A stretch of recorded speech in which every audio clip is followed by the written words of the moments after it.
Welcome back to another episode of Chakra Care for the Creative Soul, where busy lightworkers learn to care as much for themselves as they care for the world while they're birthing their dreams into a beautiful reality. Hello, my name is Pollyanna Blanco, and I'll be your host today. I am a sacred self-care coach, a creative midwife, a Chakradance Facilitator, a quantum energy healer, and an author. And it's an honor and a pleasure to be here with you today to talk about and discuss how it can be so easy to neglect our self-care as light workers. And this is a topic that's so near and dear to my heart. And it's because right now, more than ever, it's so key for us to care for ourselves. And yet, as light workers, there can be so many distractions that I want to say almost ironically pull us out of caring for ourselves. It's something that I see over and over again. I've experienced it in my own journey. I've struggled with it at times in my own journey, and it still resurfaces from time to time. I'm going to be completely transparent. What are some of the flags that this is happening? Well, I'm going to be completely honest with all of you and transparent. Before I started recording this show that's going to air this Sunday, or today when you're watching it, I was struggling a little bit to come up with content, which for me was a sign that I need to really check in with myself about my sacred self-care this week.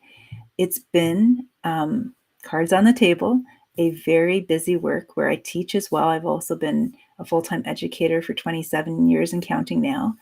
And one of the things that, it's been a fulfilling week. It's been an exciting week. We're getting ready for a student art show, and my grade 11 crafts class is putting on a charity artisan crafts fair. And we've had field trips, and we've had assemblies for Asian Heritage Month, and the list goes on. It's just been one of those. And tomorrow I'm going to an Indigenous gathering through the Urban Indigenous Education Center, Badabin, over at the Petroglyphs Provincial Park, and we're going to be holding ceremony there. And because I'm going to be writing an Indigenous education grade 9 course for next year, and so I've been part of this 4-cycle gathering that's a beautiful linking arms with the Indigenous community here to indigenize education. And so lots of exciting things percolating going on. And so I'm going to be really transparent. My morning ritual, I let it slide. My evening ritual, I let it slide because I've been in go mode. And even the social media that, I'm on where I share things, there are certain practices that are really good to use that, I know make a difference. I let it slide.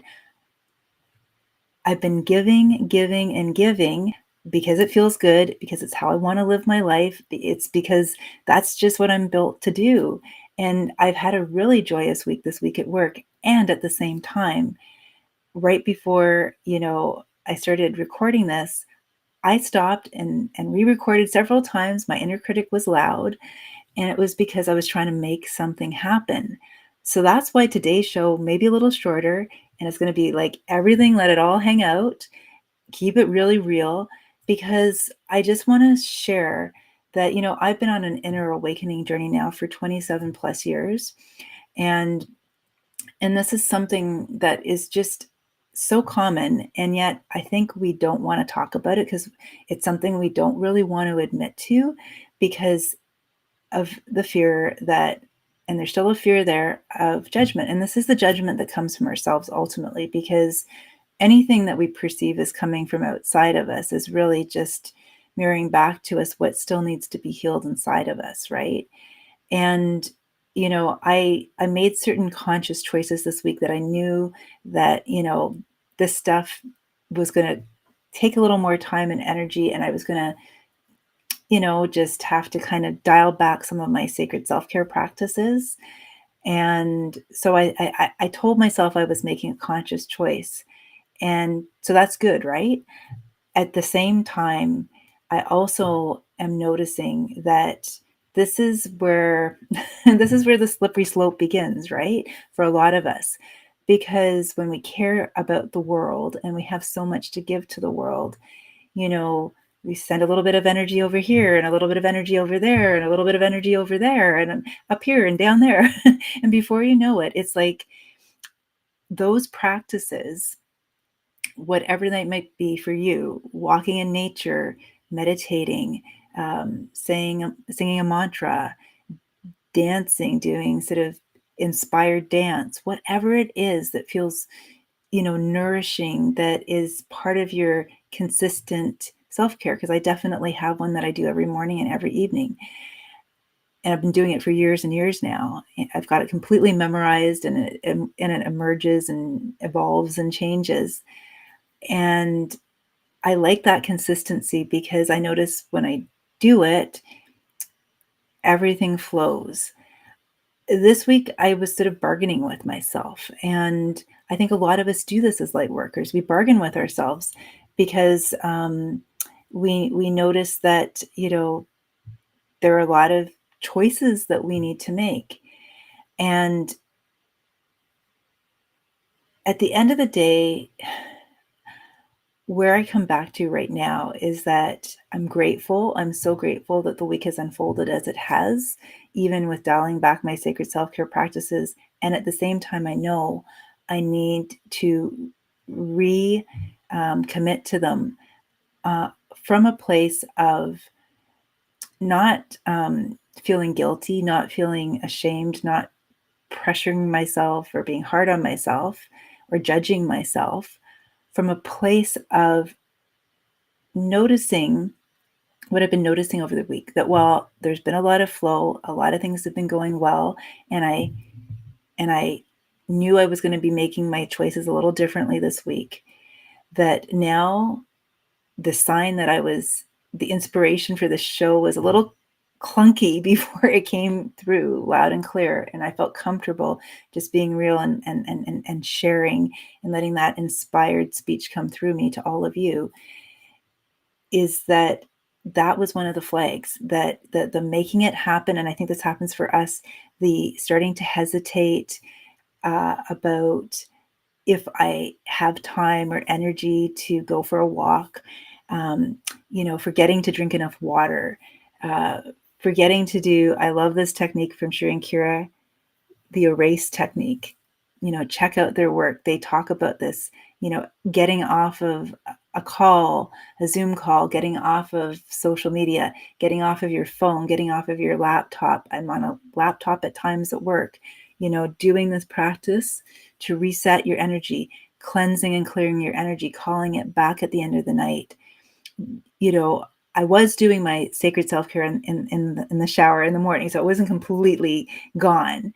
But my longer routine in the morning that really fills me up, what shifted from the allowing was shifting into making things happen, forcing things, figuring things out, getting frustrated. I noticed that when I was driving home today, instead of staying neutral, I was getting frustrated with some aggressive drivers. What else were the flags? I guess another flag is, noticing that it was easy if something happened to dip down into a little bit of, not feeling worthy of X, Y, and Z, like not feeling like I was like that. Those life scripts start to kind of work their way back in, like I'm not good enough, or maybe it's wrong of me, to take the time I need to do this. Because it makes somebody else uncomfortable. I should put other people's needs before my own. I'm being selfish, so this, noticing the thoughts, noticing the emotions, noticing the physical body, like my physical body. Okay, this is another flag, right? When we're not restoring the sacred to our self-care, it's like we tend to kind of get into like what we call tunnel vision. And that's how I think a lot of us can miss the red flags, that we're letting our energy be all siphoned and drained out without replenishing, losing our connection to the divine. And another one was my body. Like this is for real. Like I've never had this experience before. I looked down at my feet yesterday and my legs and they were puffy. I'm like, oh my gosh, what is going on? I'm so grateful for all of these experiences, because here I am saying I'm a sacred self-care coach. Thank you, universe, for showing me that sacred self-care is essential in my life. Thank you, thank you, thank you. I am super clear now as we move into June that this is a non-negotiable. And this is what I want to invite all of you to really get real with yourself about, to take that fearless inventory of truth telling and really notice what you're noticing. Look for your own flags. Look for the little signs that your maybe mind wants to like erase or, just overlook. And notice, how long those are going on for. Like, and I'm fortunate, like it's been a week and like no more. We're getting back to the regular schedule of things. And so, but for some of us, like this is where we can kind of get in our way. And I know I did this earlier on in my journey a lot more often than I want to admit. I would have good intentions and postpone and procrastinate and then feel darn guilty about it. And as a result, I created a lot of noise inside, a lot of static on the line, a lot of resistance, and a lot of fear and a lot of scarcity. And so now I just know that if we're honest with ourselves and we really tune in, and it comes back to the presence, right? It comes back to just really being willing, even if we identify as being light workers, making sure that we're not using all the other good stuff that we're doing in the world as an escape hatch from noticing how we also need to care for ourselves. And when I say an escape hatch, I don't in any way intend for that to sound judgmental. And if it does, I sincerely apologize. What I mean by an escape hatch is the shadow side to it, right? And this is something one of my clients was sharing with me, and it came up, and I thought it was really profound. It's that sometimes we have old patterns underneath all the giving, all the sharing, all the good stuff that we want to bring into the world, that are attached to the people pleasing, the seeking validation outside of ourselves. And so another red flag, and this is what I really wanted to share, is that if you are shooting yourself, if you are, for example, that you have the standard in your mind of how you want to show up out there for someone else, and at the same time you notice you're procrastinating, you notice you're postponing it, as opposed to just jumping in, hand on heart and showing up in that way. Check in with yourself about what's motivating you to do it.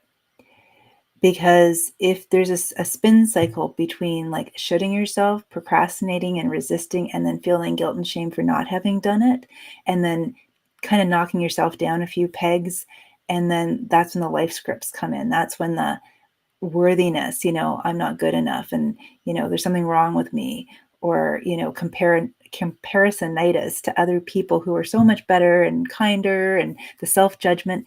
These are the cracks where all that stuff starts to seep in. And then this is where the distraction gets really wild. It's like a big tumbleweed that we get caught up in, right? And that's where it can get kind of intense. And we can unfurl ourselves from all of it. And I like to call it 50 first dates. Like I have, and I will again.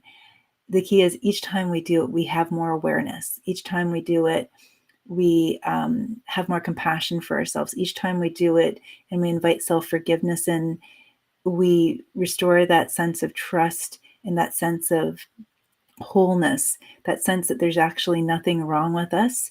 It's just our process of remembering that we are the divine in human form, and that the connection that we have to that expanded divine co-creative presence in us is always ever present.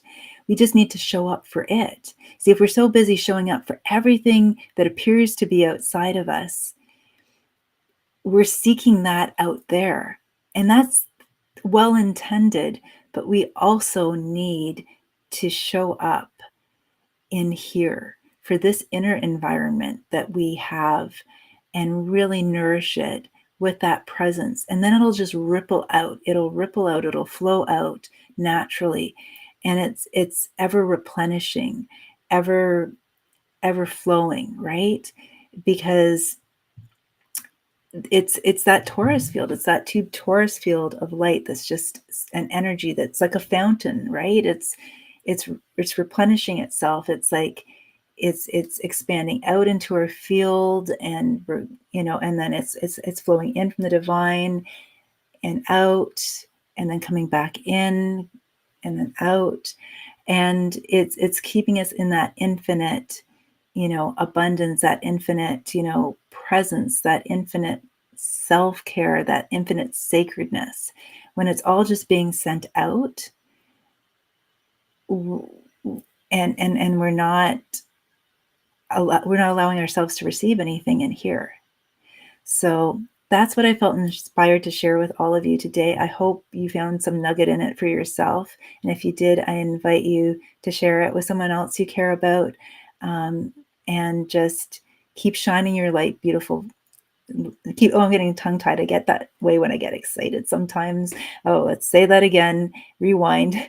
Keep shining your light, bright, beautiful, creative soul. And remember, your presence matters in the world right now. Thank you so much for listening. And if you enjoyed this video, please remember to like it and share it and spread some love. And replenish your cup first. It's the most responsible thing that you can do. Lots of love and light. Be well.